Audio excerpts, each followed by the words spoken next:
Right, guys, welcome back to the Beautiful Struggle podcast with myself, Jay Davis, aka Magic. I hope you all had a very good Christmas. We are coming up to the end of the year. I promised 23 episodes for 2023, and this is it. Also, with 23 episodes, also coincides with a certain basketball player, Jordan, and my next guest is also a fanatic on the Jordan. See what I did there? I thought you were going to say next guest is Michael Jordan. Yeah. Well, we're aiming high. Yeah. We're aiming high. Not quite. He's like not even the Wish version of Michael Jordan. But I would say this person, who you've just heard his voice in the background, is very, very like similar to myself in terms of where he once was, and then with doing something like a personal transformation has taken him into a completely different avenue in life, which he's killing and is like forever on the upward with it. So relatable is probably the best word I can describe. Just going with the Jordans. He's a car fanatic, which I've just gone back into my boy racer roots as well recently.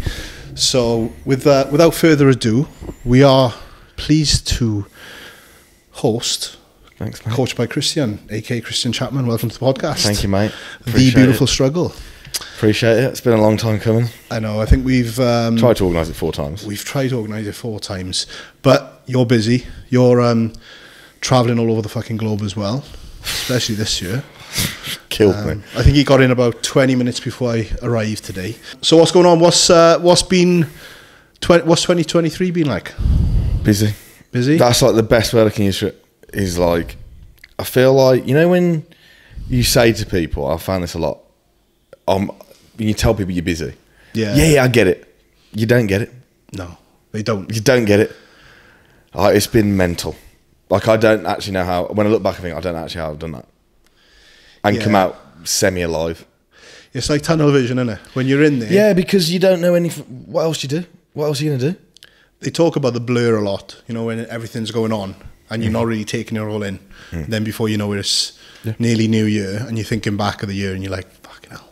Yeah. It's been a good year. It's been a busy one, but... Yeah, and like I've only just kind of like, I don't want to say stopped, but 2 weeks ago was like my last abroad show, and I thought, I'll get back, I'll perk up a bit. I'll be like, I was fucked. Yeah. Because I stopped. Yeah. Because you're so used to being in on overdrive. it, you just got to be on the fucking adrenaline. Yeah. I stopped and I was having like 2 or 3 naps a day, thinking, I can't wake up. So what would your normal day be like before that? In terms of like, you know, you say you're napping 2 or 3 times a day. Yeah. How many naps would you normally take? Oh, none. None. I didn't have time. Yeah. Because it's just like, it's not just like doing everyone's check-ins. Yeah. It's then like everyone's response to that check-in. That takes up time. Instagram, emails, like Airbnbs, flights, trains. And I don't like doing that stuff. Yeah. I like doing my work. That's it. I don't like having, I've got to go fucking book a flight. I put it off. You need a PA, bro. I know, I do. Shout out anyone that wants to help. Is it getting to that point where you probably could do with a PA? I needed it last year. Yeah? I needed it in 2022. But you're still, I'm just the end of 2023 now and you're still I'm stubborn, mate. I know that if I do it, it's going to be done right. Yeah, delegating is hard to do, innit? Don't like it. Don't like it at all. Yeah. And I don't trust people. That's another thing, especially in this industry. Yeah. Yeah, I just don't. So it's just like, I know if I book an Airbnb, it's going to be what I want. I know if I book a flight, I know it's the time I want. Yeah. Do you know what I mean? You need someone that's invested in this as much as you are, which I guess it will get to, I'm sure this 2024 now this year. Yeah, I'm going to have to do it, mate. Yeah. I've got to. Because I was nearly broke this year. Yeah. And next year's only going to be busier. It's got to be a cool feeling to think that you're that busy, that you're nearly broken with it, but... I don't know, because I just don't think of it like that. Because it's just all I know. At the moment, it's like, yeah, I'm just busy. That's just what it is. I don't really stop and be like, this is cool. Yeah. I don't know why I don't. I just think if I do that, maybe I'll stop trying as hard.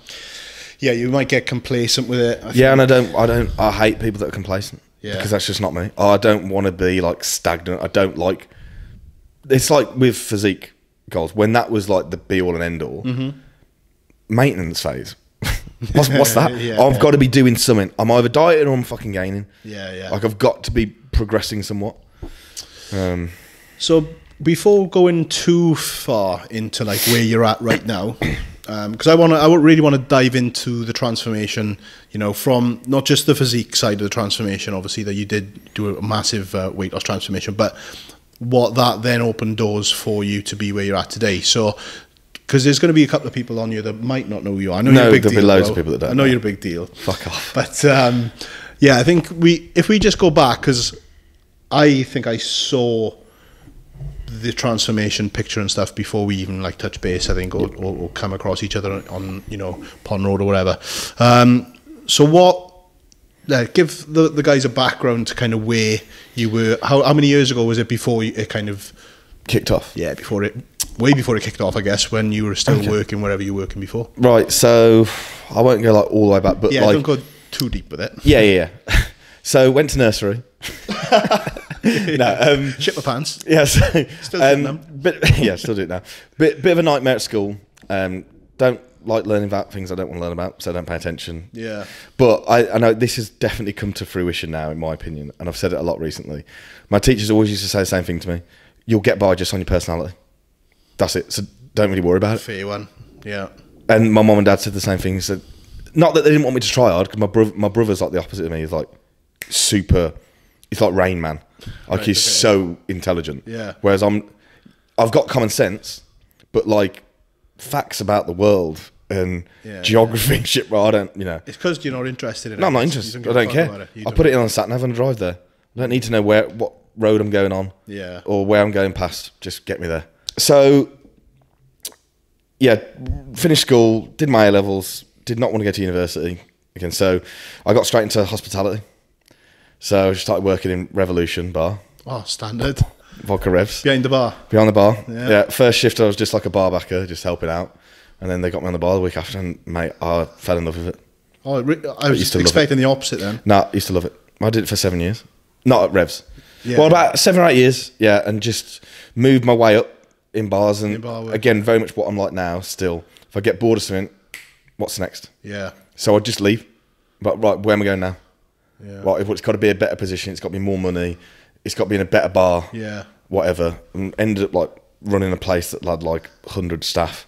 Really, yeah. Wedding venue in there, fucking club, cocktail lounge, a la carte restaurant, bistro. It was huge. Again, that's very much a role that's dependent on your personality, you know. 100%. Yeah. Because they didn't want it was a family-owned place. Yeah. This place, and this is where like I think I realised like what I was good at in this place. Like they didn't want me to be on the bar. They were like, we want people to think you fucking own the place. Like, just be showman. Just know everyone. Right. Know everyone. Speak to everyone. Know what everyone drinks. And I love that. Yeah. Because I like people to like me. Do you know what I mean? Yeah. I don't like when people don't like me. I have to find out why. Why don't you like me? Okay, can I change that? Do you know what I mean? It's just people pleaser. So yeah, worked in bars for a very long time. Came out of it briefly, went back in, realised, fucking hell, I can't do this anymore. I just hated it. You know, it's 3 o'clock in the morning and people are drunk and speaking to like shit. Yeah. I'm like, come on, bruv. Been there, mate. Yeah, you're a dickhead. Yeah. Who are you talking to? And I just walked out of the place and I was like, I've always been like a really keen saver, so I knew if I just walked out of somewhere, I can live for 6 months. Yeah, okay. And not have to get something straight away. So my whole life, my dad's been sales. And that's where I get my salesy kind of thing from. Your white boy salesman from? Yeah, mate, he could just talk you into anything. Okay. Like, he just get you to sign up for anything. And I went into car sales from that. Yeah. But during that time, well, during the end of bars and going into sales and stuff, I was losing loads of weight and stuff. Proactive, like trying to? Yeah, trying to. Because I was always a bit of a fatter kid at school. Then like went down the complete opposite route, like towards end school, and just lost loads of weight because I just got obsessed with losing weight. And that's where my personality comes in. If I'm going to do something, I've got to do it full send. Yeah. And then just got into the gym, and I was really fat at the start, fat. Like I was 300 pounds, bro. Didn't go to the gym. How tall are you? 5'11". 5'11", 300 pounds. Big boy. That's a big boy. Yeah. And like a fat 300 pounds. Yeah, fat 300 pounds. Yeah. I always held it well. Yeah. Like people didn't think like you're fucking really fat, but like I was overweight. Yeah. And I was just sick of being overweight.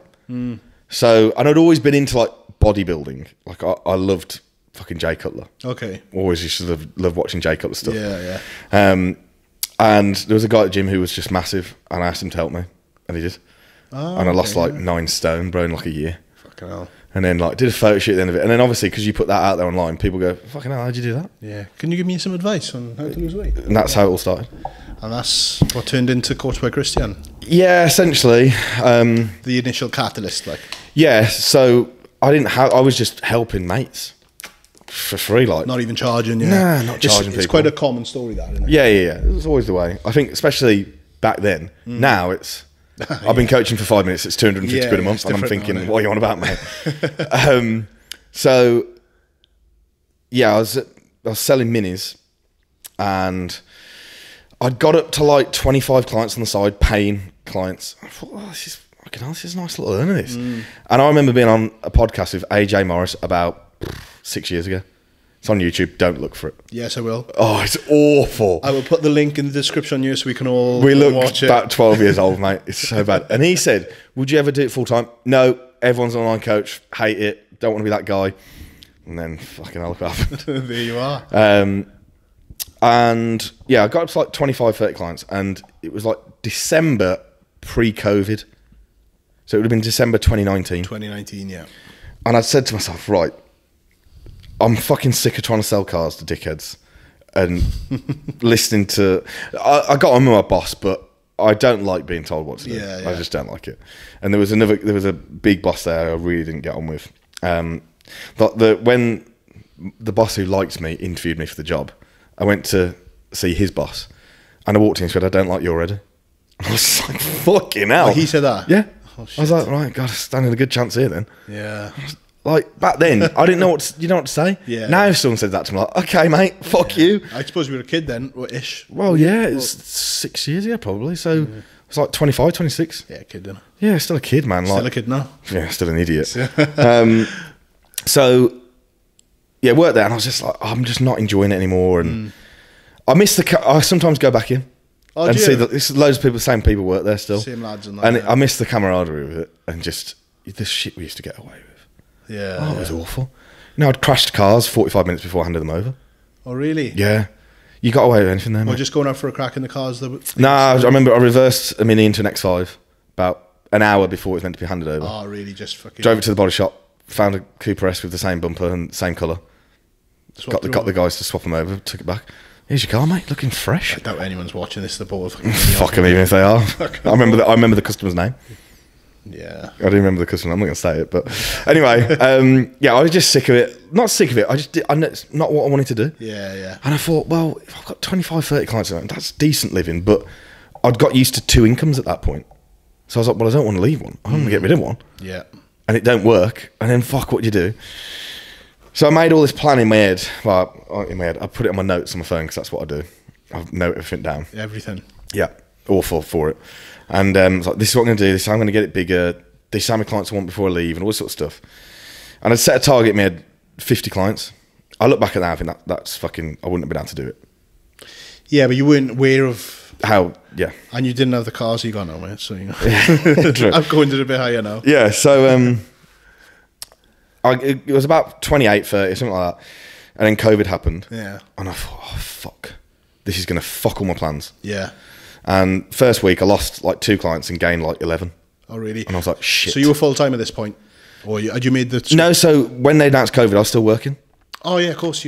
So I was still working. So they sent us home. Can't sell cars from home. So I was getting furlough. And we got a right fucking nice deal on that. I bet. Yeah, it was really good. So I was getting paid for fuck all. And I was using my work laptop to do my work. Started doing YouTube every day. Every day. Perfect fucking scenario. It was perfect setup. But at the same time, like I always used to say, I was really lucky how that happened. Well, it's not.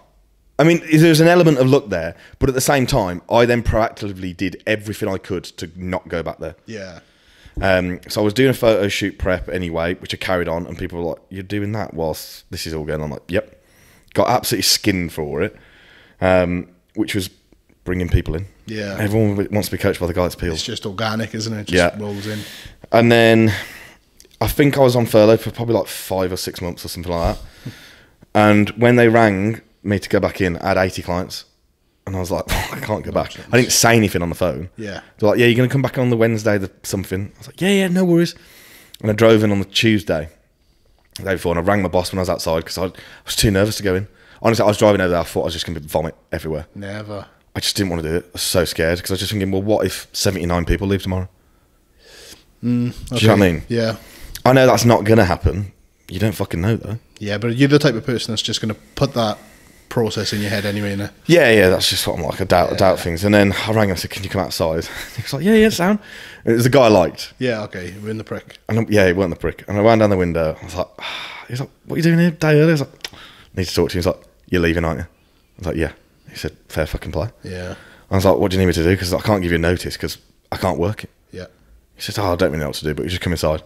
And I just had to like letter of resignation. This is my last minute of working here. Fucking hell. What did that feel like? Drove home, bro. Yeah. What was that drive home like? I've still got the video of me driving home. And honestly, it's just, I can feel it now. Still? Yeah. Like, fuck. Yeah. What am I going to do? But I thought, I'm going to do what I've done every day for the last 6 months, work from home. Yeah. And it worked. That was 3.5 years ago.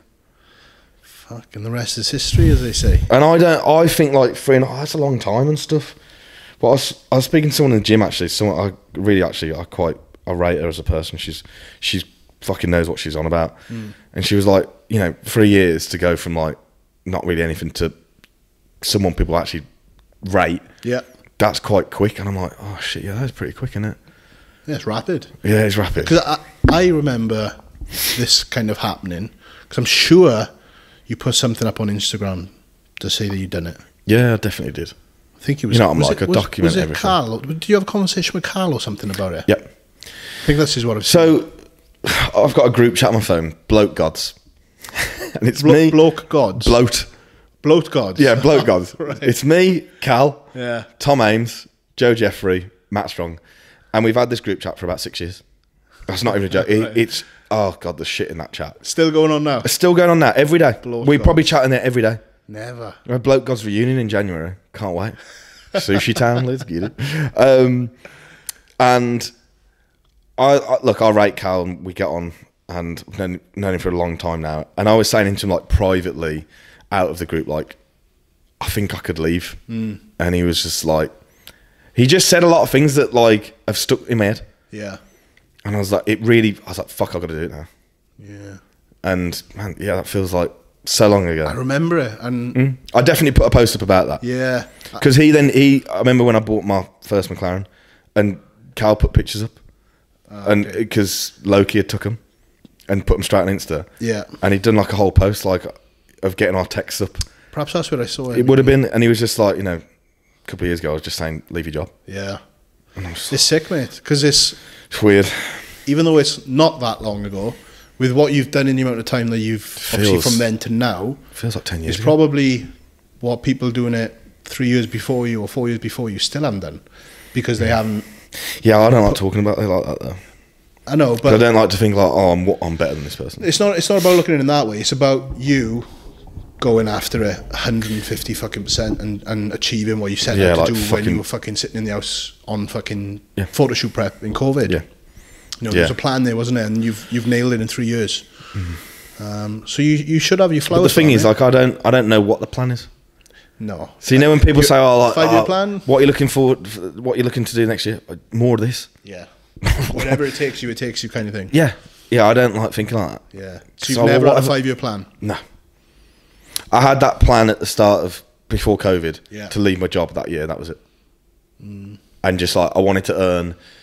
Not that, and now I've realised it's really not about what you earn because it makes no difference. It doesn't really matter. But like, I wanted to earn what I was doing from both the jobs from one job. Yeah. But I did that in the first. Well, no, it wasn't like the first month. Yeah, it's mad, isn't it? Yeah. I bet that was like weird to look at that and then think back to like how panicky you were about leaving. Yeah, but I'm glad I panicked about it because it made me probably work harder. Yeah. I don't like failing at things. I just really don't like it. You know, the process of you obviously going through the weight loss journey and all that, did that unlock like this mental thing inside you to want this more all the time? Yeah, I think during that I realised, wow, I get really obsessed with things. And then I would look, and I can now look back on life, what I was like as a kid. So, you probably won't believe, anyone listening probably won't believe it. I used to be quite a good footballer when I was a kid. And like, you know, in junior school, it goes up to year 6, doesn't it?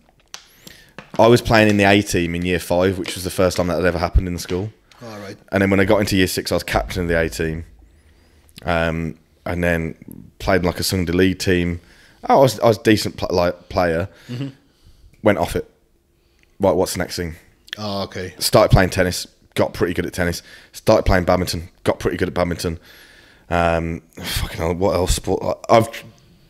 I like golf. Again, golf. My dad's a very good golfer, so I play with my dad quite a bit at the moment, and if I don't hit a perfect shot, I want to fucking snap the club in half. I'm just really... I don't even think it's a competitive thing because I don't think I'm actually competitive, really. I think I'm just competitive with myself. Like, I've got to do it right. Yeah. First time, else I'm annoyed. You're one of those kids, I think, that can put their hand to anything and then go at it. Yeah. I like... With sports stuff, I've got decent like hand-eye coordination. Yeah. But yeah, if I'm going to do something, I just have to be mental. And I've realised I've been like that forever. Yeah, when you look back to how you are now to how get so obsessive with it, and it's like, right, if I'm going to start playing tennis, I need the best racket. I need a fucking headband. Do you know what I mean? You need all the gear. I need all the gear straight away, and it's the same with work, man. With your bodybuilding, all the gear. Yeah, all the tests. Like, I am an extremist in my nature. Okay, but I don't know why I wouldn't want to be. Yeah. How do people around you find that? I can go one or two ways. So last week I went on my favourite night of the year, which is I meet up with more mates from school. Okay. Yeah. We still do this every year around Christmas. We go for a curry. Oh God, I got absolutely fucking wasted. But you drink, yeah? Yeah, I like a drink because I used to work with alcohol. So I like a drink to have a drink, not get fucked. But you enjoy a pint? No, not pints. Spirits. Spirits. Okay. Yeah. Love a gin tonic. See, I'm the opposite. I don't like to have a drink. You got to get smashed. Smashed. Yeah. See, I don't, and that's why it fucked me up the other week, man. Oh, Jesus Christ, my head. But all of my mates from school are like so happy for me, and they're buzzing, and they want to talk to me about it. Because it's not their industry whatsoever. Yeah. They ain't got a clue. They find it really interesting, probably. Yeah, and it's like, man, you've worked so hard. And like, when like my mates from school say they've watched my podcast, like, it makes me want to cry. Because I'm like, oh man, that's so cool. Yeah. Do you know what I mean? But then I think on the flip side, some people are just not like me. And they don't get it. And I think my extremist kind of... I think, especially when it comes to work, is like... This week, because it's Christmas week, and not everyone checks in on Christmas week because that's what they don't want to check in, whatever. Yeah. I don't know what to do myself, which I don't think is good for people to be around. Do you know what I mean? Well, when you're kind of like your head's falling off because because I'm like I hate sitting down. I don't like doing the thing. Again, that's not something I'm very good at, and it's something I want to get better at, of just chilling out. Yeah. Like, I'm not good at that. I'm not good at being on my own. Like, I have to be on it all the time, like just like doing something. Wired, yeah. I get it. I get it. I'm very similar. But like some people, and like not hold it against me, but is potentially the reasons why certain things don't work out. Do you know what I mean? Yeah. Like I said at the start, you know, when you say to people, "I'm really busy," just FYI. Like if you start chatting to a female, let's say. And I will pre-warn someone, like, yo, man, I'm like a really busy person. Like, so don't take offence or anything if I can't do something. Yeah. Whatever. Yeah, I get it. Don't take it personally. You don't get it. So it's like, that don't work. Do you know what I mean? So people like that aren't going to be good around me. Do you know what I mean? Or like, you know, previous relationships or whatever, like, I'm so full pelt with it. And unfortunately, that might come across as work means everything and nothing else means anything. Yeah, I get it. Which, unfortunately, that's a decision I've made at the time. I think if you can find that not balance, because I think it's good to have what you've got. I think if you can find that way of just switching off a little bit. Yeah, it's difficult. Just as you get older, mate. You know. The only time I feel like I can proper switch off is when I play golf with my dad. Can't work if I'm playing golf. Do you know what I mean? Yeah. Granted, I can look at my phone and shit. Yeah, yeah. But I like spending time with dad. No other hobbies? Gaming? No? No, don't have a PlayStation, Xbox, nothing like that.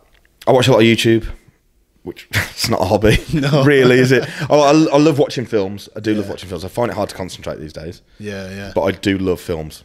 What do your clients, do they get, you know, obviously with your full-on kind of mindset, does it ever freak clients out that, you know, like new guys come into you or something that maybe haven't had that relationship with a coach previously, if someone's been a bit more laid back?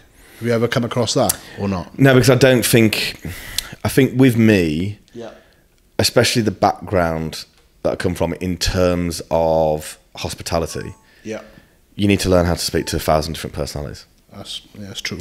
And I speak to everyone different. Some people like a softly approach. Some people want me to fucking bollock them. Granted, I don't like doing that because that's not my style at all. I don't think that's the best way to get things out of most people. Yeah. I say most because some people, that is how they get the best out of them. Just by bollocking them? Yeah. Yeah. I don't enjoy that. That's just not my style. If you want that, I can name 10 coaches you can fucking go to that you're going to get that from. Do you know what I mean? Yeah, yeah. But I don't think it... I think people, when they come to me, they know what they're going to get anyway. Yeah, yeah. That's why would they inquire?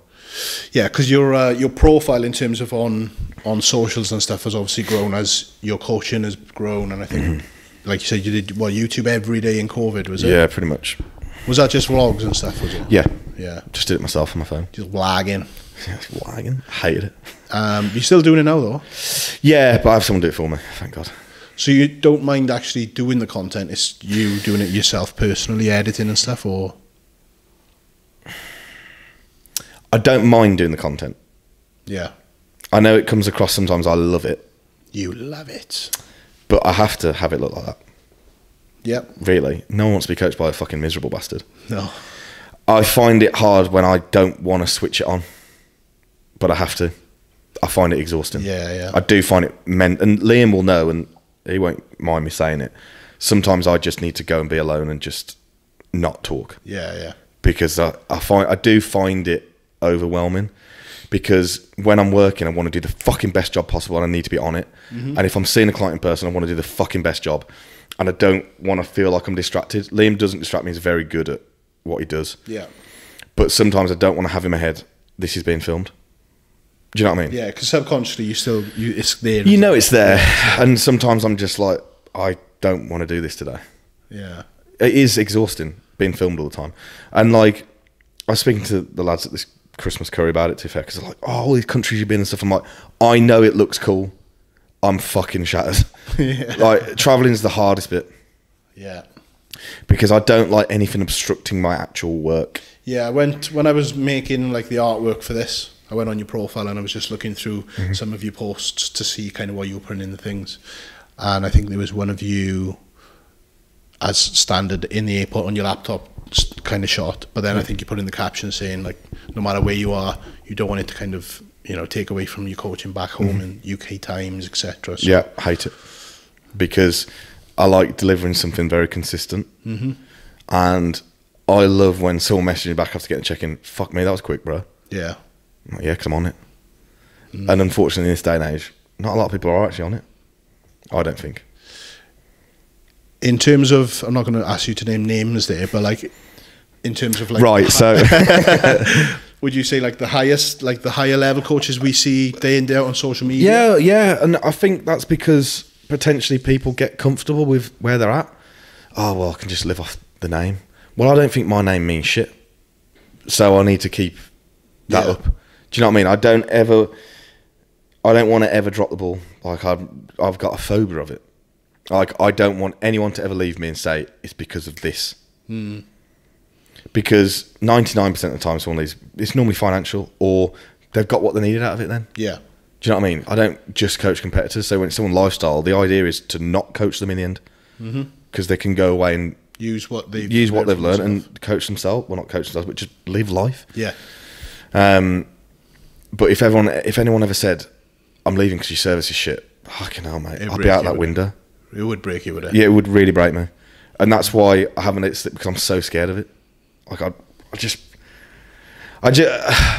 try and treat people how I want to be treated. If I email someone, a company, about, I need this sign putting up or whatever, yeah, I want a fucking response. I want to know everything I've asked.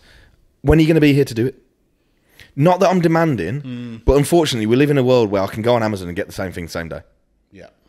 So you need that from else. So if someone inquires with me, if someone sends a check-in, I want them to get a response and they go, Jesus, he is on it. Yeah, yeah. Yeah, I am, because it's a first impression if they're inquiring. Of course, yeah. But yeah, when I was working with Nath, send him a check-in, I'd have been waiting all fucking day. Do you know what I mean? Which I never did, FYI. Yeah. Nath Star's very good coach. Shots fired in Nath here. Yeah, fucking big fat Nath. Backtracked there. Backtracked, fucking.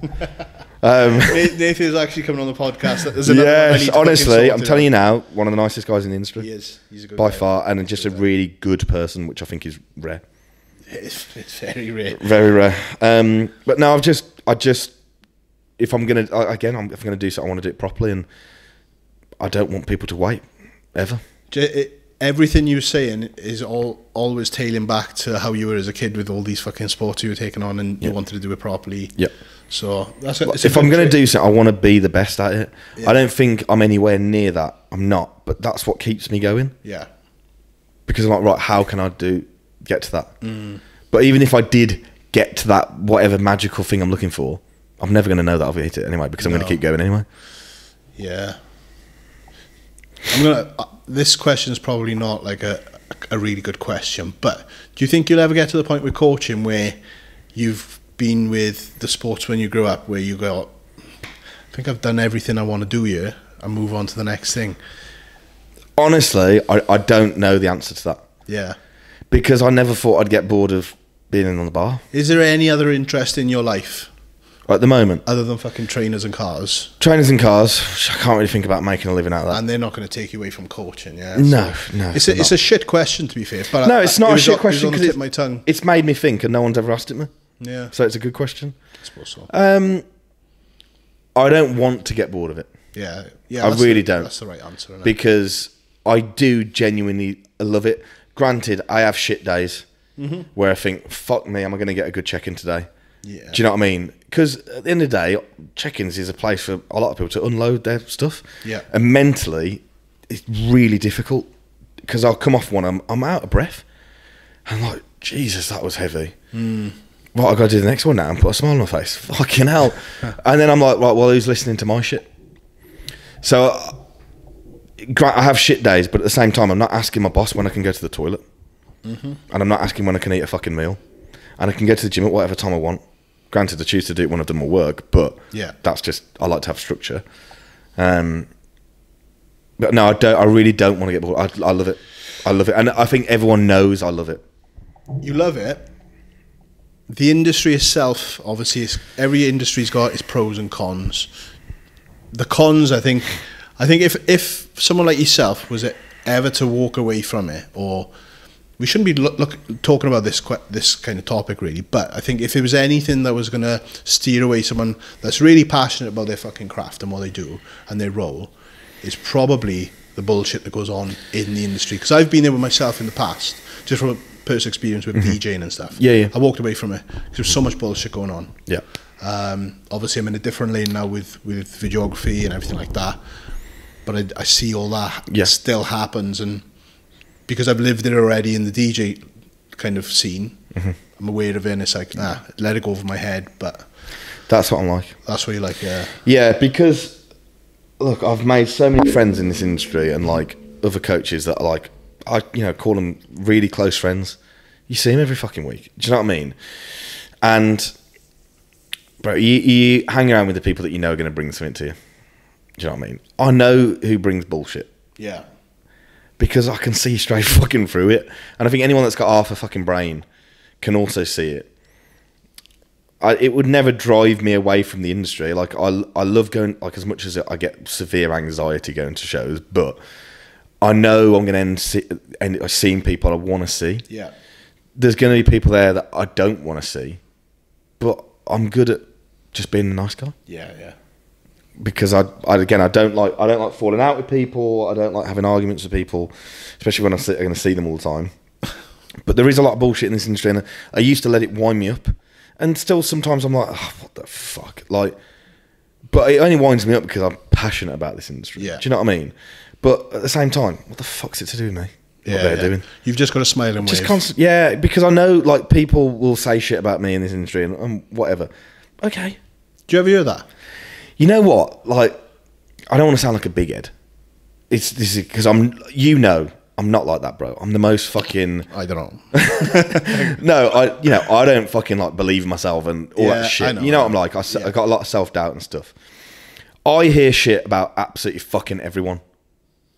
I haven't actually heard anything like bad about me. Granted, that doesn't mean people haven't said bad things about me. Yeah, of course, but I do think it is the way that I conduct myself. Some people aren't going to get it. Some people are going to think I'm weird. I'm glad I'm weird. Yeah, I am weird. I'm different. I know that. That's cool. I don't want to be normal. Yeah. And some people that might rub up the wrong way. That's fine. Not everyone's going to like it. But in terms of like bitching about me or slagging me off, I don't really hear it. I don't think I've ever, like, I'm trying to think while you're talking there, I don't think I've ever heard. But it's just like, it is how you portray yourself. And you know, I'm like, man, I hug everyone. But you know what will happen?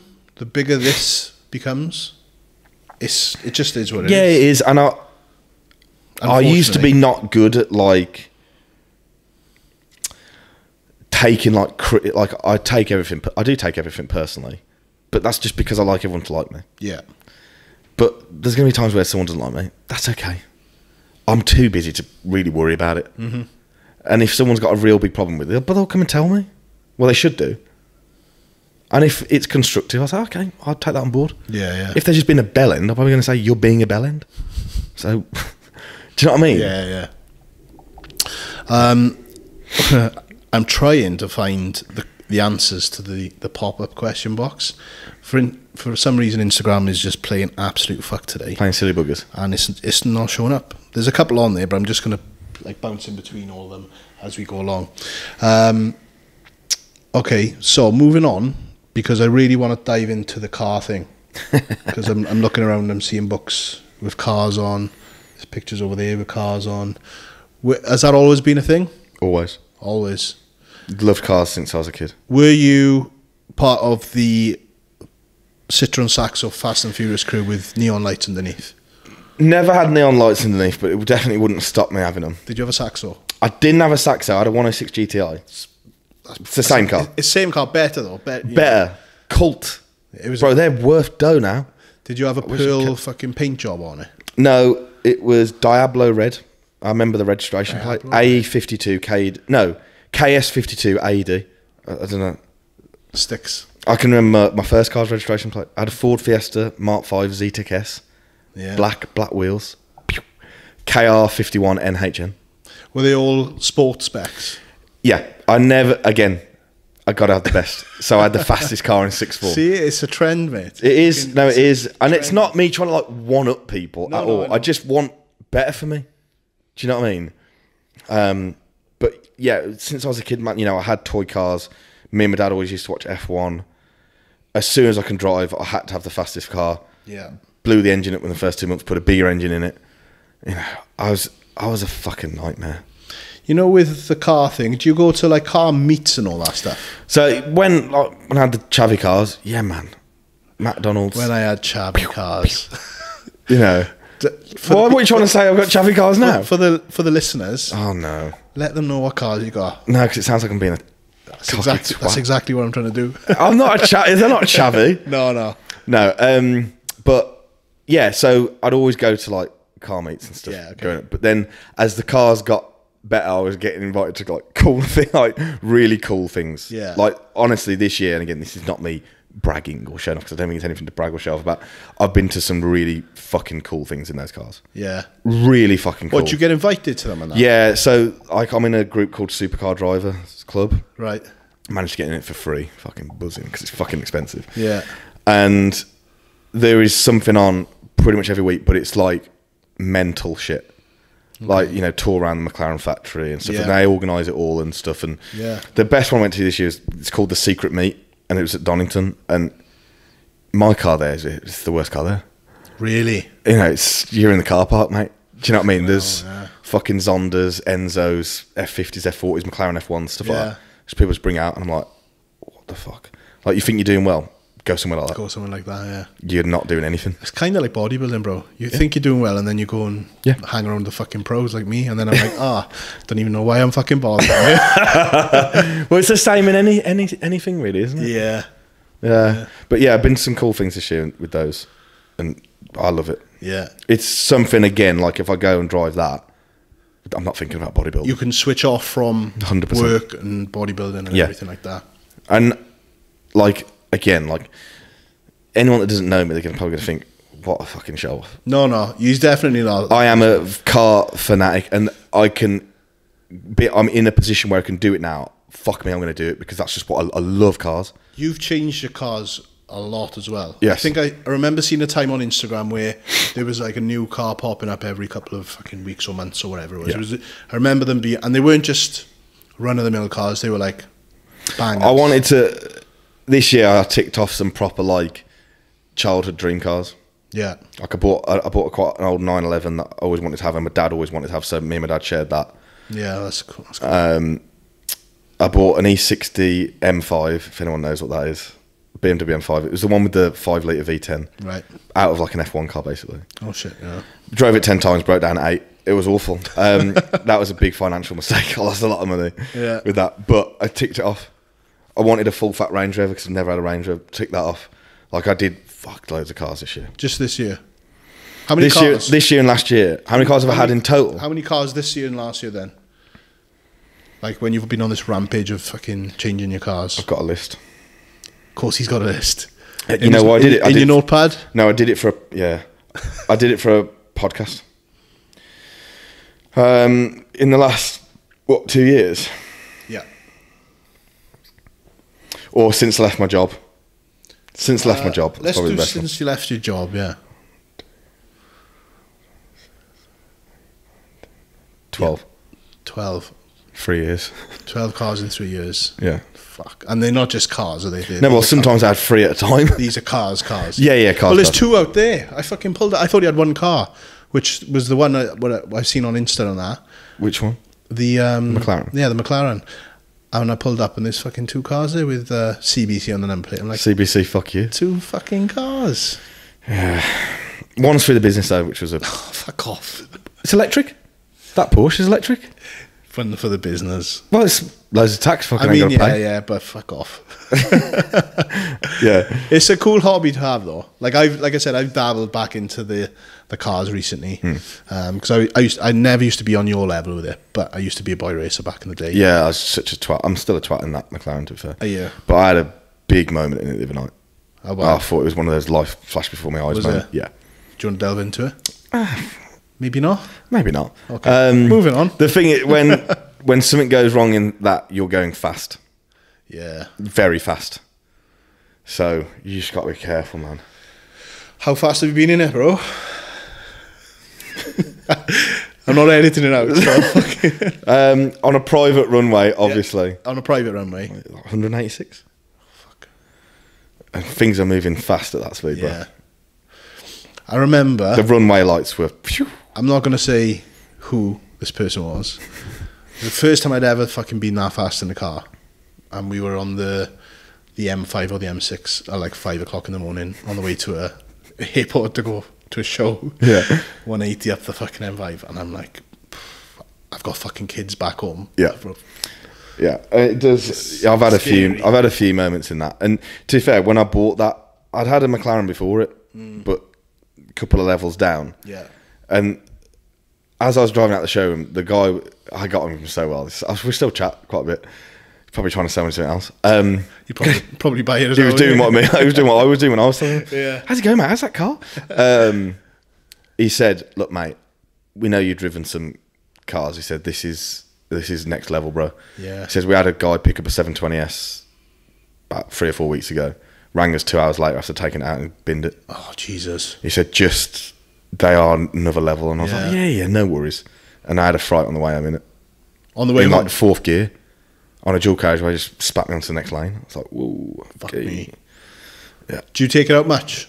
I try to, because I hate people that buy these things as like investments. I'm not going to drive it. Right, yeah. I've put 6,000 miles in it less than a year, which is, for something like that, it's not really that normal. Yeah, yeah. But I love driving it. It's just mental. Is it, like when you go into show days and that, what do you take? I never take that. Okay. Ever. Not even to give it a big one? I don't think I've ever took that to a show. No? No, I just think it looks... It's too... You look like a twat. Yeah, okay. Well, not that you look like a twat. I just don't want people to think, why is he showing You don't want off people to have that perception that you're giving it a big one. Because at the end of the day, people that know me properly don't have that perception of me. If I turned up, like, oh, fucking hell, what's he doing? But there's people that don't know me. It's a big industry, and there's going to be people... Yeah, and there's going to be people that talk and stuff like that. Not that the other cars, are shitter, but... like, it's a bit more inconspicuous. Yeah, I get it. Like, you start that up and, you know about next door here, is it? Do you know what I mean? Yeah, yeah. Whereas the other one, silent. Yeah. Any cars on the cards? There was, but I bought a house. Right. You're adulting? Well, this is the first time I've ever rented in my life. In here. Right, okay. Because obviously everyone knows what happened last year. Like, there might be people. It's not like fucking old news. Like, everyone knows, and we can talk. Me and Soph are actually really good mates. Still, which is a fucking blessing. Yeah. You don't see it often, especially. No, you definitely don't see it often. I think what we have is very unique. Yeah. And I don't want it any other way. It's great. But me and my ex-fiance were living in a place together, and I kind of wanted to get out. Like, as that was happening, I didn't think it was fair to me to stay there. So I came here 12 months ago with the intention of buying somewhere this year. So finally done that after one place has fell through. So they've kind of told me don't buy anything for a bit. It's like, yeah, sound. Yeah. Stick to your McLaren and your fucking... what was it, Porsche? Yeah. But yeah, so they've kind of said don't do anything. Don't do it. And I was like, I couldn't if I wanted to at the moment anyway, 'cause it's just the house is going to kill me for a bit. Local to this place, you said? Yeah, about 25 minutes. Still kind of Birmingham area. Suburbs. Yeah. Suburbia. Yeah. Right. Okay, so on the topic of yourself and Soph. Relationship counselling, let's get it. Yeah. Mad to see, because obviously we went to the Pro Coach meet. And you turned up together. Yeah. And I knew we were cool, but I didn't know you were that cool. No, it's took a long time. Yeah. Well, I mean, it was, this time last year I moved here. It's took a long time. Through definitely my fault, for sure. How long were you two together? 2.5 years. Yeah, still a long time. It's still a long time, especially because it was so, like me, full on from the get-go. Is she full on? No, but she was then.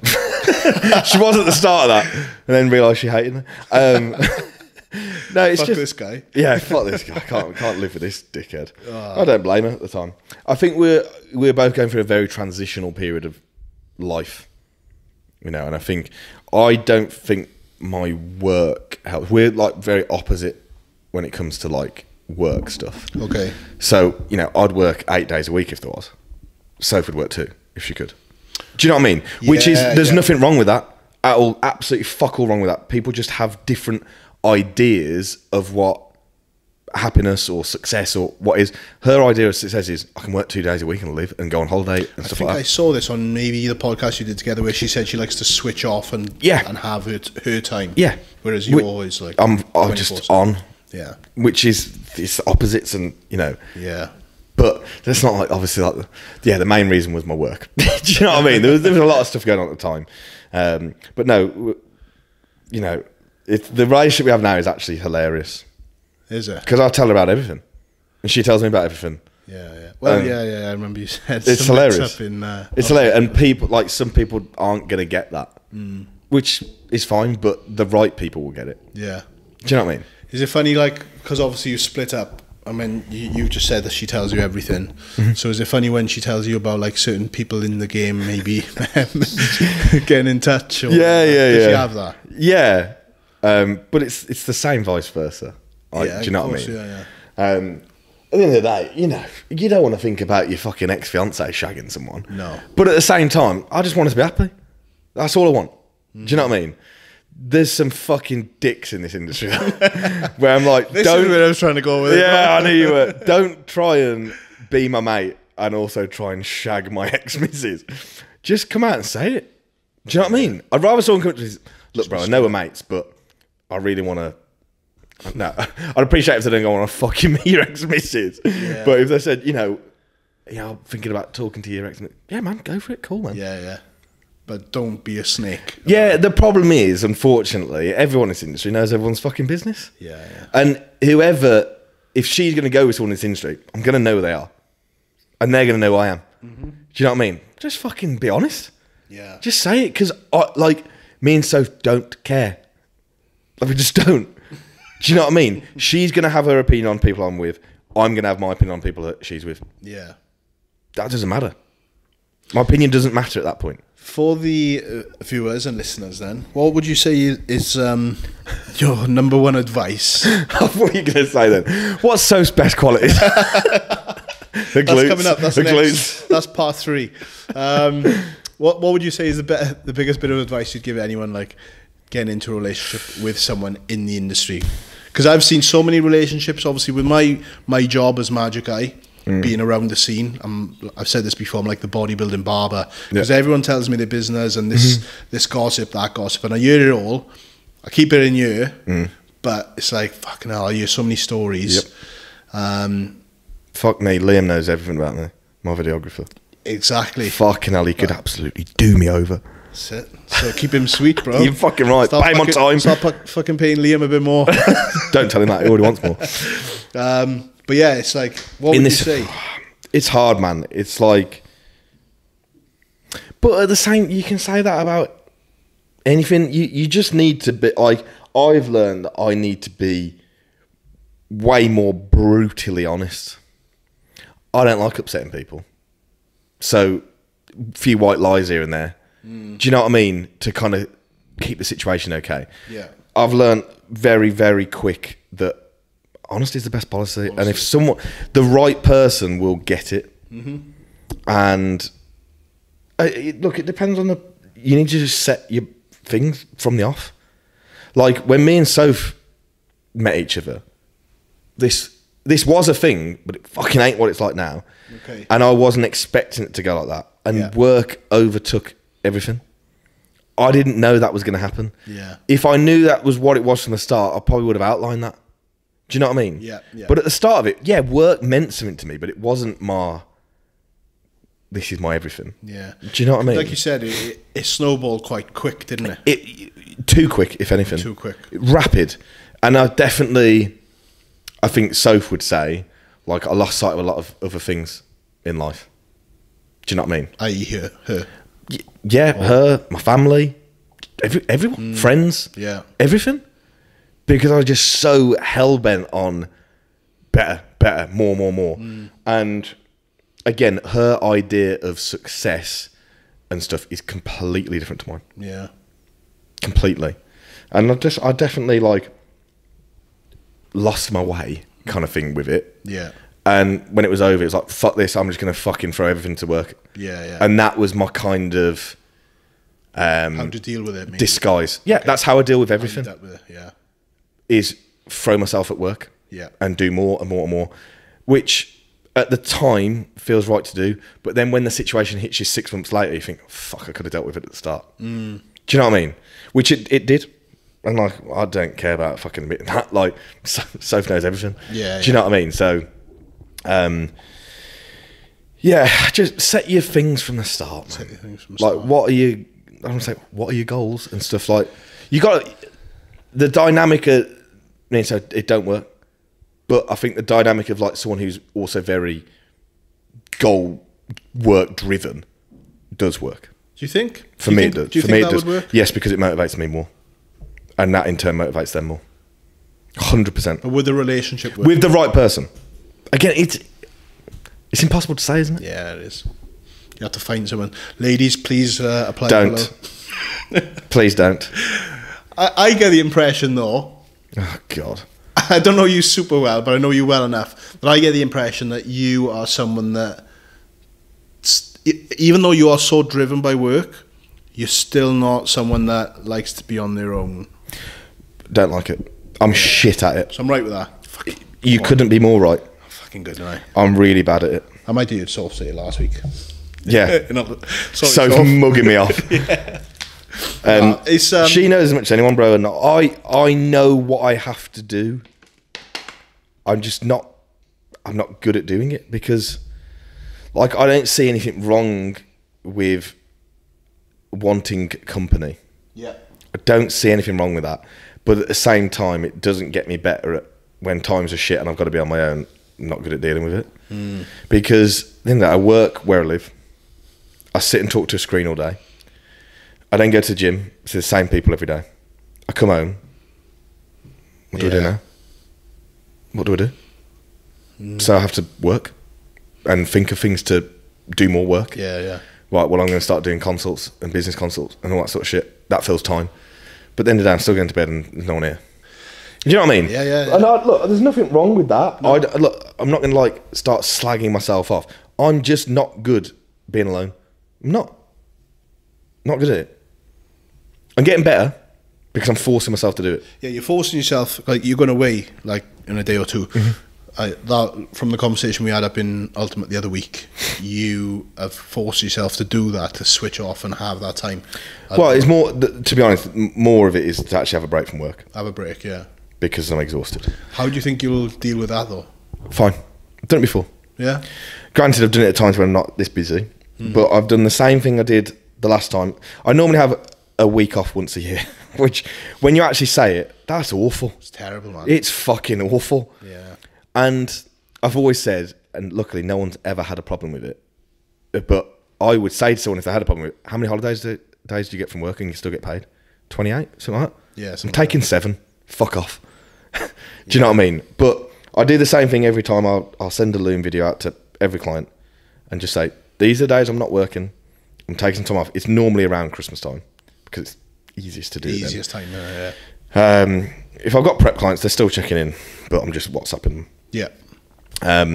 Because funny as there is still people on prep now. Give me a break. How did you manage the Christmas period? Did you put a reel out over Christmas? No, I did a fuck. My clients aren't retarded. They know what to fucking do. They know what to do. Yeah. They know what to do. Fucking hell. And if they don't, they'll message me. Do you know what I mean? Yeah, yeah. But yeah, I always send out a video and just say, look, you know, I'm taking some time off. That means I'm not doing check-ins for a week. Yeah. And I will tell them that makes me feel shit and anxious and feels like I'm not potentially doing my job, but I know you're going to understand. And I get the same response every time. Bro, you fucking deserve a holiday. Go and do it. You deserve a break. Yeah. And I know this is the first time I've ever thought, fuck me, I need this and I deserve it. So I'm going to just attempt to not really do anything. Attempt? Yeah. I mean, I'll still schedule my days. Yeah. Going for a walk at this time. Yeah, yeah. Go down to the beach. Have a massage. How long are you going for? Week. A week. Yeah, I find it hard to believe you'd switch off for a week, mate. Yeah, because we've organised a photo shoot challenge for when I get fucking back. Is there? So straight into that. But Tom and Tim are looking after most of that. Who? Tom and Tim. Okay. My coaches underneath me. Ah, so you've got a team now. I didn't know this. Yeah.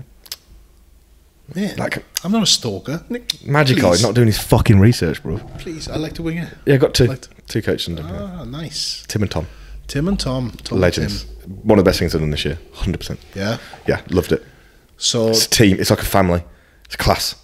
And that's not you delegating work. That's their own clients. Just their own clients, and you know, it's just building it up as a team. Yeah. Yeah. They've both killed it this year. So it was actually Tom's idea to do a photo shoot challenge. I've never done a transformation challenge or anything like that. Never done it. Okay. Again, I was thinking, oh, fuck, is this going to work? Yeah. Something new. It's something new. I don't know. And I'm always like this, but if I'm going to do something, like when I launch the coaches, this ain't going to work, man. Fucking hell, it's class. I was so glad I didn't. Challenge. Me, Tom, and Tim said at the start, like, if we got 10 people to do it, we'll be buzzing. Yeah. And we got like 30 in fucking 3 days. Of course you did, man. And now it's like, we're going to cap it soon. We're going to cap it this week because we don't need fucking 100 people doing it. Yeah, yeah. And that's just more aggro and stress. Was it like a 12-week transfer? 12-week transfer, photo shoot at the end, chance to win $1,000. Who's the photo shoot with? It's all right, I'm not a photographer, I'm a videographer. There you go. Photo arts by Jay. Oh yeah, sick. Because he works out my gym. He works out my gym. Yeah, yeah. He does a really, I think, a good deal for like group photo shoots. Yeah. He's good as well. And he's good. He's sick, yeah. We've met each other a few times on. I love Jay. Road. Yeah, he's such a nice guy. He's a good guy, man. And I just thought, you know, okay, Liam to do some BTS stuff. Oh, not me. I'm joking. I'm joking, bro. But you know where Liam lives? Like 2-minute walk from the gym. Down in the sex dungeon. Down in the sex dungeon down there. Yeah. Fuck's sake. I'm not editing that bit. I know you're not editing that bit out. Fucking hell. Where are we? It does look like something like that, doesn't it? It's fucking cool. Well, the thing that caught my eye is down here you've got like a spiral staircase, and then I just see Jordans. And handcuffs and whips. Yeah, you fucking said that, bro. I wasn't going to say that. No, you can't see him from here. But, let's talk about the Jordans then. Where does that come from? Have you always been into them? I have always been into my shoes. Into trainers in general, yeah. Trainers in general, predominantly Nike. Like, I was thinking, you know when you go on your Facebook memories? I had one the other day from 12 years ago. So I would have been 19. And I was like collecting 97s at that point. Good, yeah. 97s and 95s. And I was like, man, I've always been into shoes. Always. It's cool to see because obviously everyone's wearing Jordans now, which is great. I've really started to try and diversify a little bit, but unfortunately, the things you want to diversify to. Yeah, of course. Spenny. Like I always, I play basketball. I play basketball from 14. That was something I had a dabble hand at as well. Yeah. I had a basketball hoop in my parents' back garden. So that's where my Jordan thing has come from. Yeah. So I've worn them since I was 14 in 1946 or whatever year it was when I was 14. How old are you? Moving on. So I've always worn Jordans. How old are you? I am 39. Fucking hell. Yeah. I look older than you, to be fair. You do. I'm 31, just FYI. Yeah, I'm 40 in May, bro. You'll be what's happened. Yeah, 40 in May I am. So I'm old as fuck. So I've always worn Jordans. And obviously I've seen the rise of everyone wearing Jordans now, which is cool. But then obviously the more popular they've become, the fucking price is higher. And so yeah, it's nice to see the people that have... You can always tell a sneakerhead, an actual sneakerhead that's always been into them though. Like I knew... Even we've never had that conversation to know how long you've been wearing trainers, but Oscar's another one. Oscar's actually got a sex dungeon for Jordans. I really rate Oscar from like a style standpoint. Yeah, like I look at pictures and I'm a fanboy over it. I'm like, he's cool. He nails it every time. He's cool as fuck. When I when like JP drops the new clothing lines, we always obviously organise like a shoot to get him done. Yeah. And it'll be like an hour and a half before like a training session shoot or whatever. And he turns up and he's got like 3 boxes of trainers. Yep. He's got all the kit. And then every bit of anything that, like JP's dropped that tie-dye line. Oscar, of course, had trainers that would go perfectly with them. So I think I can imagine what ones they actually are. What's that? 4s. The Jordans he's got. Are they Jordan 4s? He's got powder blue 4s. What else did he have on that day? There's those 4s that I kind of look a bit tie-dye. It's not tie-dye, but it looks it. Can't think what it is. He's got like the powder blue ones, and then he also had some like PVC kind of black looking 4s on as well. But yeah, he nails it every time. Yeah, it's a G. So yeah, it's cool to see a sneakerhead when you see one. Well, fucking take your pick of them and fucking down there, Jesus. Got any for sale, bro? No, I don't sell them. Got any to give away? No. The bodybuilder, Christian Chapman. R.I.P. We'll have to talk about it, won't we? We'll have to talk about it. What's going on there? Look, I love bodybuilding and I love having a physique goal, and at the end of the day I did what I wanted to do when I competed, which is I have not got the best physique in the world, haven't got a great structure, I don't think I build muscle easily. Like, I'm not a genetic freak at all, not even close. But I got absolutely fucking skinned. And anyone that ever mentions about me competing always says that. And I'm like, yep. Yeah. And that's what I wanted to do. It's like when Cal competed, peeled. Like, it was, I look back now and I think, I don't actually know how I did that. Yeah, because I felt awful. At the time, you're just getting it. You just get on with it. It's like the work thing, isn't it? When you're busy, you just fucking get on with it. But I had some good like rebounds and then diets and rebound diet from that period. But as this was getting busier, I know I'm always going to be a much better coach than I am a bodybuilder. Have you? I think things would be different for sure if I could go fucking Olympia, or even if I could turn pro. I'm not deluded, okay, and my coach ain't prescribed me deludable either, so I ain't turning pro. It's not happening. Yeah. If I won a fucking regional PCA, I would be fucking shocked. Do you know what I mean? Yeah. And that's fine. Like, I'm more than granted. I'd love to look like fucking, I don't know, Jay Davis. Yeah, exactly. I thought you were going to say Jay Cutler. I was about to go, yeah. Oh, no. He's retired as well. Yeah. Even I could look like him what he looks like now, I would. But like, you know, if I had those elite tier genetics, then my work would be different. Yeah. 100%. Okay. But I know that I'm far better at coaching than I am at bodybuilding. And that sometimes means that parts of the year, my bodybuilding is not going to be my priority. At the moment, especially as soon as this holiday's done, I'm on it. Yeah, I'm on it. I honestly thought we were going to have the conversation of you reaching the infamous crossroads of no, because I know that I can. I know with how many times this is like it's happened this year is when things have fell off. Like, I've been quite ill at certain points of this year. I've been injured at certain points of this year. I've been in 4 different countries in the space of fucking 4 weeks kind of year. It doesn't lend itself to bodybuilding, that. No. None of that does. But I know what happens when I'm on it for 2 weeks. People go, fucking hell, bro. What have you been eating? Okay. Like, it comes back very quick for me. And I always hold a certain size because I'm just a bit wide. Like, but I always have been. Yeah. So that in clothes, you still look decent. You still look big. I take them off. Jesus Christ. How to look good it's naked. Not looking good, bro. Do not look. Turn the lights off. How not to look. Yeah. Bag of milk, bro. Which I'm come to terms with. I'm fine with that because I know when I'm on it, things change real quick. I just need to get on it. And I want to because I'm doing this 12-week transformation challenge for everyone at the start of the year. I'm pretty much going to do that myself. Oh, yeah, okay. Just alongside, yeah. Yeah, just go for it. Do a photo shoot at the end. Give me a bit of motivation for it. But I don't feel like I've got to prove anything anymore. Okay. Not that like I've done well with bodybuilding, but I did as like I got as peeled as I possibly fucking could. And for me, that is at the end goal of a bodybuilding show. When you get to there, you should be fucking skinned. Of course. No matter how much muscle you got. Say it louder for the people at the back, bro. Yeah, fucking you fat cunts. But like I said to, because it was Joe Jeffrey that was coaching me at the time. Yeah. I said, bro, I'm not going to be the biggest on stage by a long way, but I want to be. Like, people think something wrong with that guy, like something's happened. He's ill. Yeah, and people were saying like, I remember like 8 weeks out, bro, like you fucking peeled, and I was like, you ain't seen nothing yet. Yeah. Because I'm still fucking gonna hammer this. Yeah. And I did, and like I do feel like it proved a point. Yeah. Okay. For sure. Do I want to do it again? 100%. I do want to compete. Oh, you do? I do, yeah, because, bro, like, I was 190 pounds on stage, no skin left.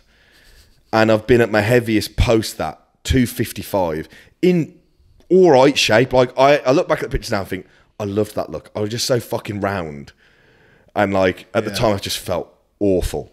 But I think, right, if I've put on 65 pounds there, I want to know what I look like if I diet down again at some point. So people said, "Oh, you're going to compete next year." I feel like I've lost too much this year. Muscle. Right. Okay.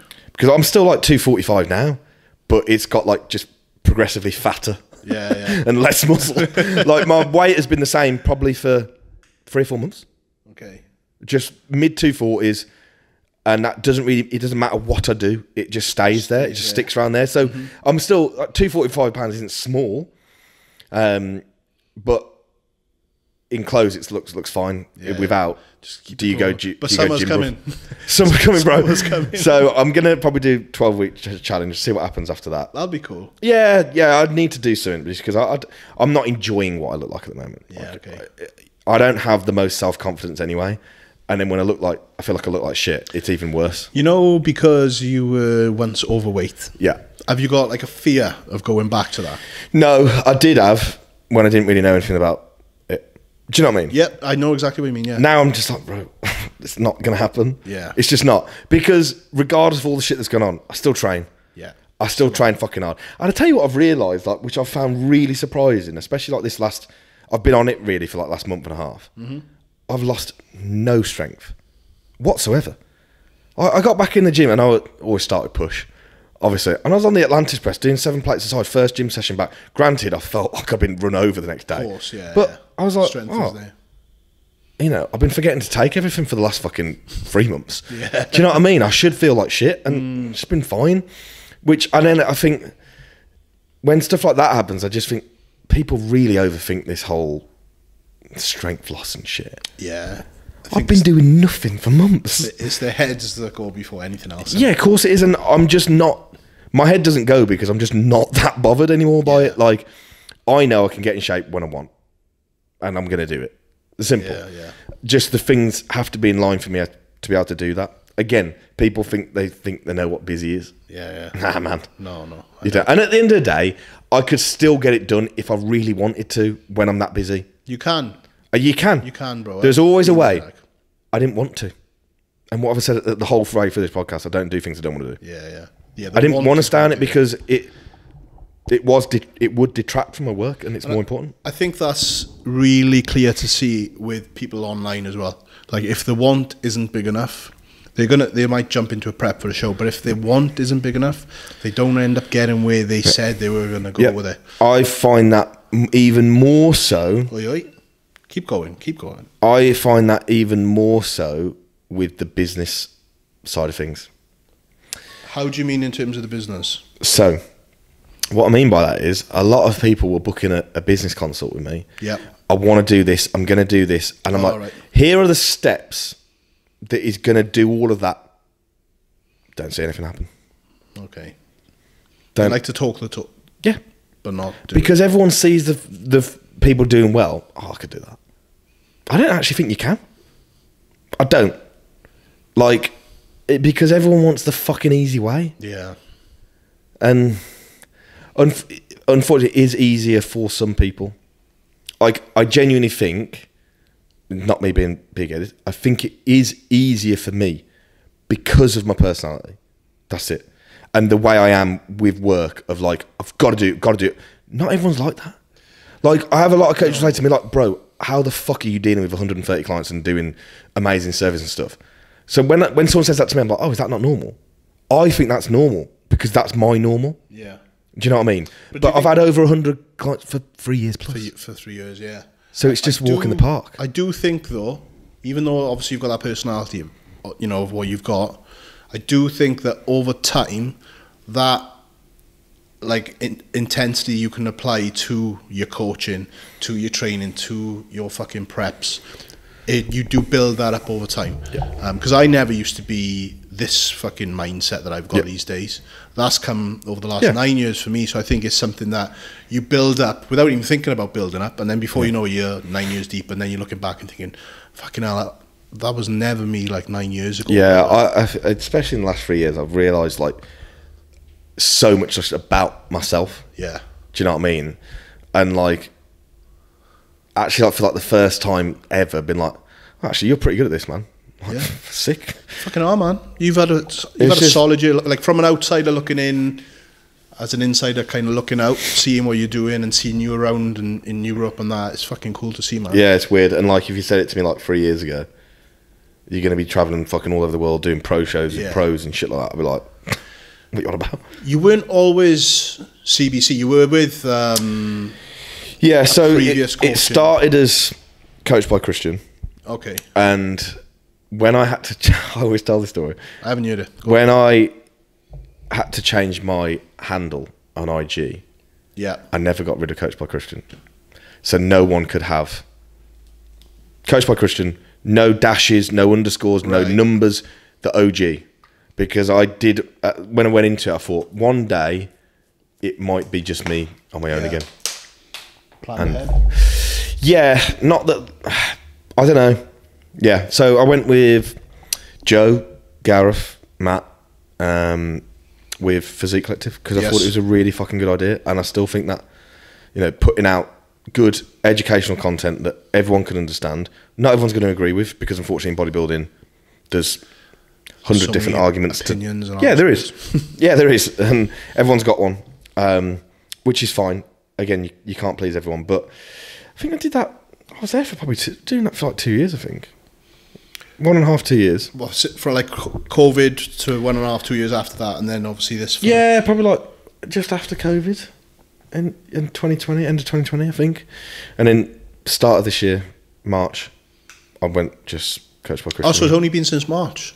Well, obviously back previously, but everyone already, like, even my clients still called me Yo CBC.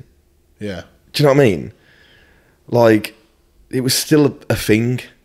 Do you know? Yeah. And when I'd said it to the lads, like, I'm just gonna do my own thing and leave, they all said the same thing. Yeah, that's what you should do.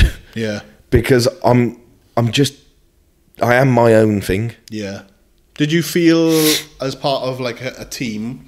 I'm not good at it. Not good at it. Yeah. Not good at it. You need to be on your own, doing your own thing. Yeah, I'm not good at it. And like I said earlier, like, I'm not good at taking criticism. So if one of them was criticising my work, didn't take it well. Yeah. Where they're only trying to help me. Again, I've got better at dealing with that now, but yeah, the overall factor is I am my own thing, and I just want to do my own thing and not have to do things I don't want to do. Will you, you know, from like a mental side, a mental aspect, because there's going to be a point in time where I'm not sure what your plans are for the future. So say you want to settle down with someone, have a family. I'm not sure is that something you even want? Don't want kids, never have. Yeah. Just not my thing. Because that personality trait that you've obviously fucking got, that would have to not go, but it would have to be fucking tweaked massively. Yeah. Massively, but I don't think, like you said, just you don't not want kids, is it? It's just not in my plan. Yeah. You said you didn't have a fucking plan. Okay, well, kids is not in my plan. That's my only plan. So don't have kids. Only apply if you don't want kids, ladies. But I think it's a lot more common than what it used to be like.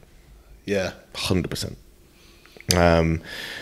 So, yeah, I want to, like, meet someone. I want to settle down. Of course, yeah. Of course I do. Like, of course I do, man. Like, who doesn't? I know. You know, I'm 32 next month. Yeah. Clocking on, bruv. Don't fucking say that to me. Don't say that to me. No, but it's like, look, man, I've fucking... Bro, I used to run bars for a living. Yeah, I've had my fucking fun. You've done your time. Yeah. That's cool, man. That's very cool. So, in terms of just... I dabbled on the mental side of things there. Yeah. The podcast is called The Beautiful Struggle. So, in terms of, like, you, Christian Chapman, have you... Because there's people that watch this that like when I put my shit out, which I told you about in Ultimate the other week, so many messages off the back of that, and it's not one of those, I had so many DMs, but I did genuinely have a lot of messages back. He had at least 10. At least 3 that had gone through or were thinking about things. Like, have you come across your own mental challenges like throughout the last couple of years? My whole life. Yeah. 100%, like I have. But during this time, like, man, it fucking tests you. And I think, again, we spoke about being relatable. Yeah. At the start is normally if a client is going to tell me about a problem, I've probably had that problem. Yeah. 9 times out of 10.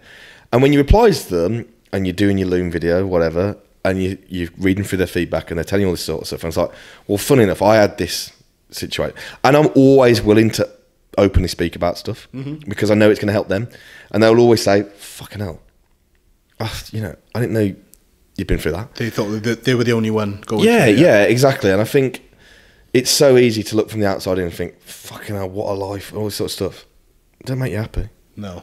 At all. And I'm still working on, I hate the word because people just use it all the time, my mental health.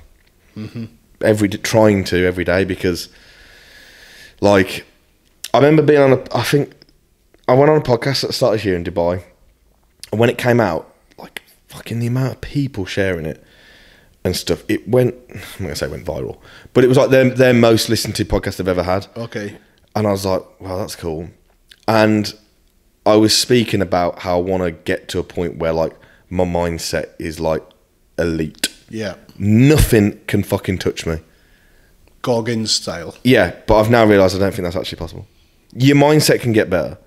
I don't think there's such a thing as like you're untouchable. Because I also think that means you've not got a fucking heart. Yeah, I was going to say that. Whereas anyone that knows me deep down, I'm a soppy bastard. I remember when Sofa won a pro card, bro. Jesus Christ. Like, I knew you then, but I didn't know you. Know me, yeah. But I remember filming the Two Bro show. Maidenhead, yeah? Yep. Should have seen at the qualifier. You were a fucking... I was a mess. It might have been the qualifier, actually. Which, it wasn't... It was upstairs in the, you know, the tennis court bit upstairs? So not Braywick? Yeah, it was Braywick. No. Yeah, it was. Well, that's where she won a pro card. No, it wasn't. It was at... Told you. 10X Athletic Stadium or whatever it's called. Yeah, where there's a running track outside. The running track, and yeah. then we were upstairs in the fucking summer. It was hot as fucking yes, there. That was the qualifier. So the qualifier is where I saw him, and you were a mess. Yeah. And coming from one emotional man to another, I get it. Stuff like that gets me, bro. It's uncontrollable. Yeah. You know, you just really want someone to fucking do well, and like I prepped her. Do you know what I mean? Yeah. And I was also at that show 6 days out from my first show ever. You were a mess. I was fucked, bro. Yeah. But mate, I'll cry at fucking Lion King. You know, I'm an emotional chap. Do you ever, like, I know you don't watch TV. Do you watch like The Voice? And do you ever come across those? X Factor, Britain's Got Talent, anything like that, cry my eyes You know out. that fucking goal when they get a gold buzzer on Britain's Got Talent and the fucking confetti comes? I'm fucking gone. Yeah. My missus is like, you crying again? I'm like, do you remember? yes. I think it was Britain's Got Talent. Remember Paul Potts? Yeah. The opera singer. The Welsh guy. Yeah. Every time I watch that, I'll cry. Pussy. Do you watch I'm a Celebrity, Get Me Out of Here at all? Yeah, I used to. I watched the latest ones. You know the Letters from Home episode? Oh no, I can't watch it. Yeah, fuck me.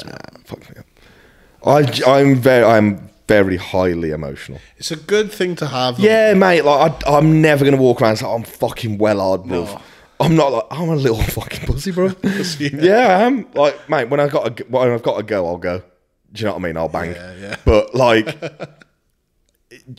I am very in touch with my emotions. I think that's a good thing. Yeah. No, it is. I don't want to be that geezer that's like wraps everything up. No. It's a good, and especially with your role as a coach, being able to get to their level if they are going through some emotional shit. Because if you're a fucking rock and they're going through some shit and you're just like, no, you still need to do this, or you can't go and see a therapist, bro.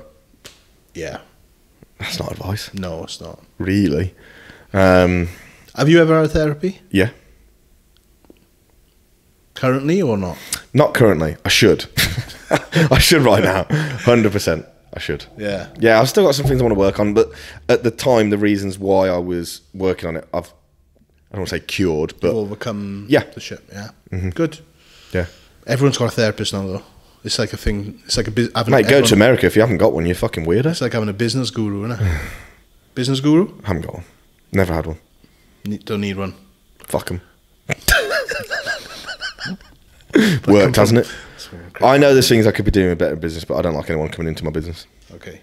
Fair one. I'm just going to do what's worked for the last 3 years. Just keep doing it. And that's the thing. I think, pretty sure we spoke about this in Ultimate when we were just talking about like videography and that. And I said, like, I know what I'm good at in terms of Magic Eye and what I'm known for. Mm-hmm. Why fucking change it? Why just keep doing it the way I do things and stuff. So, and I think that's when you don't get lost. That's when you don't get lost, because I've been there where I can sometimes looking at other videographers or other creators and think, oh, maybe I should post it. I've never looked on someone's Instagram and thought I should do a post on that. I post what I want. Yeah, I just post what I want. You're not favouring algorithms or anything. That's the thing we should talk about. Yeah, go for it. I'm fucking sick of seeing it. I've been told, I don't know how many times in the last month, I need to delete my stories from the day before. If you're doing that, you're wasting your fucking time. And then you get more views. I tried it once or twice. Didn't make any difference. Bro, just... The problem is now, people are overthinking it that much that they're never actually going to post because nothing works for the algorithm. Just like bodybuilding, they're overthinking it so much that they're not actually going to make progress. Yeah. Literally on my stories, if someone tags me into it, I'll reshare it. Yeah. Unless it's just fucking stupid. Clients. Obviously.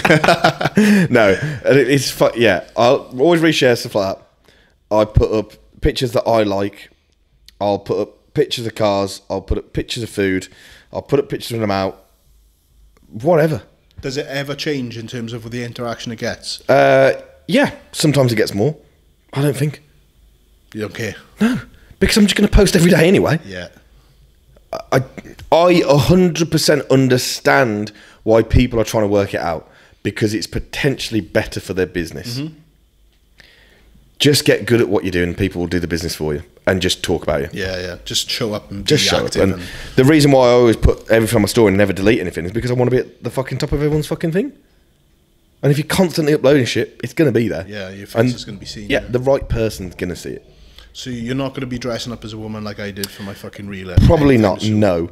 Did you watch it? Yeah, of course I did. Did you like it? Yeah, I liked it. Good man. No, not like did you physically like it, but did you like it? I did both. Good. I physically liked it. Physically liked it. And I liked it. Good man. Yeah. Yeah. Because it's bang on as well. Again, it's like, I don't really voice my opinion on training much. Yeah, yeah. And stuff. Because you're just in a recipe for an argument with someone. It was a tongue-in-cheek thing for me. Yeah, of course. But that's what I would say. Yeah. Like, sometimes clients will come to me and they'll be saying stuff and I'm like, bruv, just go and fucking train hard. Yeah, yeah. It all works. It doesn't matter what the split's called. It doesn't matter what exercises are in them. Go fucking train hard and you'll gain a game muscle. Is there more optimal ways of doing things? Yes. There's always going to be, innit? There always is. Like, you know, this is not me slagging any gym off or anything like that.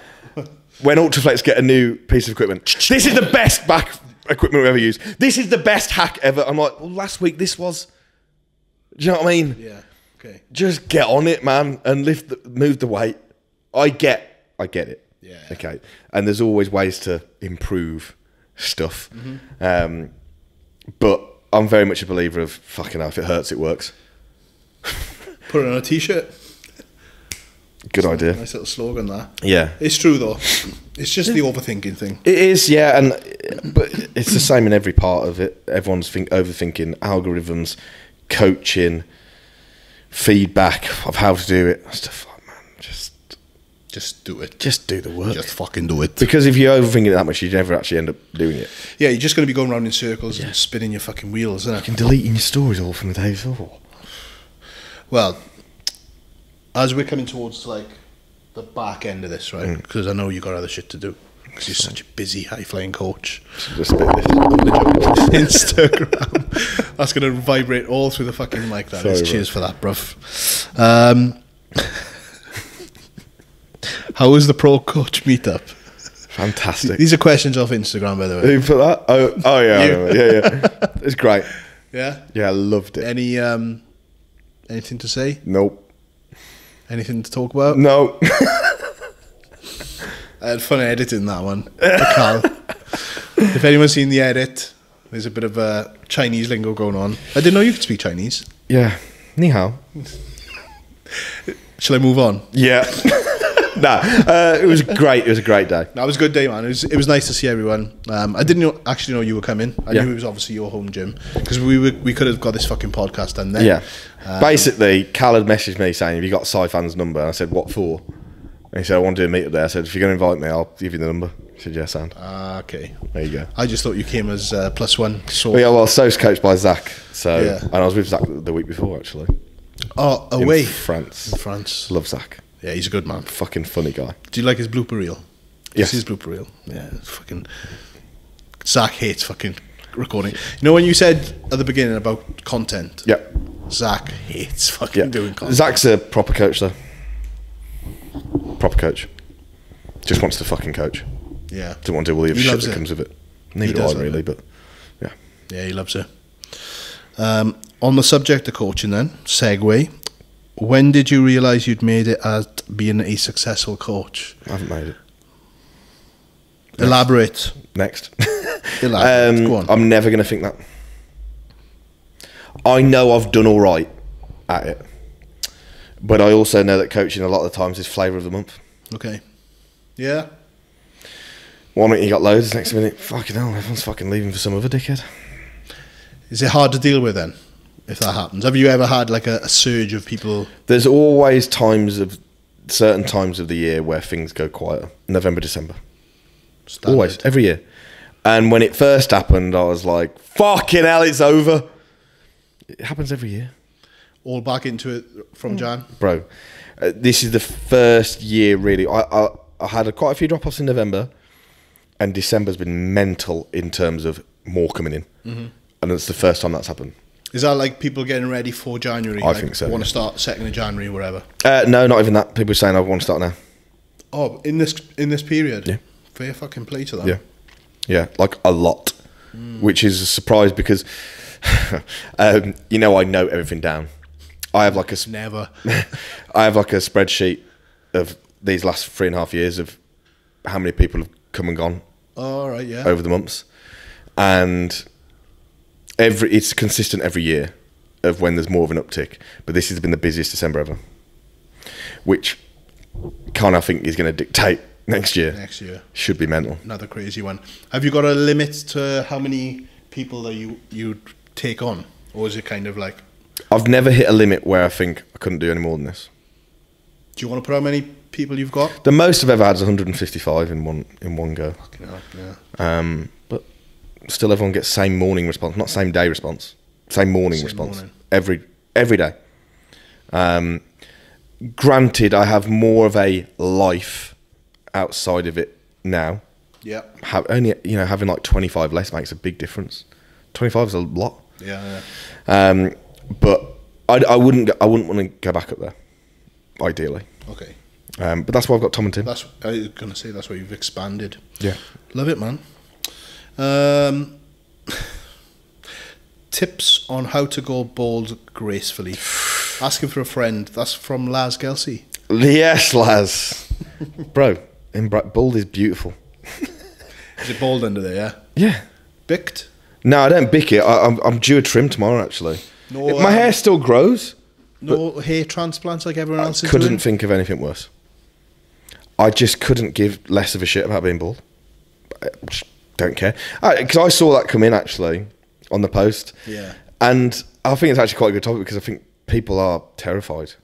Of going bald? Mm. I actually find that quite insulting. What's wrong with it? Yeah. What's wrong with it? Is your dad bald? Nope. Full head of thick hair. Granddad was bald as fuck. Ah, okay. Skipped. Yeah, skipped down to me, bastard. I remember I was probably 18, 19 on holiday and I started thinning out here. Bro, when I was young, my hair was so thick. Yeah. I had full on emo fringe. Really, yeah. Slapped to the head. I had so much hair that, like, when I went to the hairdresser, they had to thin it before they cut it. Because it was that thick. And then you started thinning out 18 years yeah, age? 18, 19, something like that. I was in the pool on holiday, and my dad was standing by the side of the pool, and I got out of the pool, he said, you know you're losing your hair? And I was like, no, I didn't know. And he's like, well, just say, you are. He's like, if you want me to help you sort that out, I'll pay for it. And I was like, Dad, I couldn't care less. Oh, you didn't care either? No, and I think it'd be a couple of weeks, like, I fucking shaved my head. Yeah, and you've been bald ever since? No, I've had periods where I've grown it back, because it still grows, but it's like the hairline ain't great, and I just think I suit it better anyway. We can't all be blessed with a good hairline, brother. No. Like, it's just something that's never bothered me. I look better bald, in my opinion. I can grow a good beard. That's it. I'm the other side. I've got a good head of hair, but I'm a beard. It's fucking shocking. Yeah. But I remember I used to go to like a Turkish barber's when I was younger. Yeah. But I always just went and just shaved my head and trim my beard up. And they would always say, oh, our cousin's out in Turkey. And I go, why? Yeah. And I go, oh, no, don't mean offence. I said, well, you do, because you're saying there's something wrong with being bald and you can sort it out. I want to be bald. Yeah. I like being bald. I was watching the food. I look fucking well hard. We cry like a bitch. Yeah, Lion King comes on. Jesus. I was watching the Fuad podcast, and they were talking about, like, obviously Ian and Bumstead have gone and had their hair done, and then obviously everyone's getting their teeth done and that. Like, it's mad to think of, like, bodybuilders going back even fucking 10 years ago, like, doing all that shit. It's mad, isn't it? That is something I would do. My teeth. Not turkey teeth, just nicer. Don't really like my teeth. Okay. But it's not something I'm like, oh my god. No. But I rarely smile with my teeth out anyway, so it doesn't really matter. Yeah, okay. Nice. Yeah. Little insight. There was one more. Where was the other one? Must be good. I don't think it was, but I think it was a car related one, actually. Something to do with maybe, oh yeah, James Taylor. Ask him how it feels getting gapped on a rolling drag by an M5. Bit good. He did say, in all fairness, he smashed on the standing drag races. All I will say is that M5 jumped the fucking line each fucking time. And actually, it wasn't quicker, because if you actually watch the video, they timed the 100 to 200s and mine was the quickest, so fuck you, James Taylor. I used to have one of them M5s. They're rapid. Yeah. And it was 800 horsepower. Mine fucking savage. How long ago was that? Is that the one you spoke about at the beginning? No, I had the new M5. Oh, sorry. Don't take things out of context, please. I bought it from Rick from Strom, actually. Satin black. Oh, it was sick. It was a weapon. About a year and a half ago. Are you still with Strom? Yeah. Still with Strom. We'll never leave. We'll never leave. Don't think a so. Lifer. I'm there for life. I've been sponsored for like 4 years. I get the impression with Rick, he's not one of these ones that wants you pumping out every No, he doesn't care. Post. He's very much like Liam with me with HR. It's like, yeah, just post when you feel like his posting. products sell themselves. Yeah. Solid. Simple as that. Happy days, man. Happy days. Well, the end of the podcast. This has got to be done, bro. Any special shout outs? Shout out mum and dad. The people. Moms and pops. Mums and pops. Sponsors. Obviously, Rick from Strom. Cookie dealer. Best. Do you want a cookie dealer? Why don't you go? Got a freezer full. I fucking will, yeah. I fucking thought you would, you fat bastard. The last time I had some was after the Fit X show.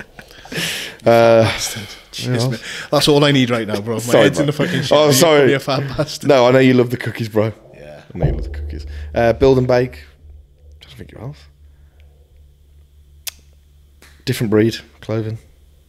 Oh, yes. Cole Buxton, I wish.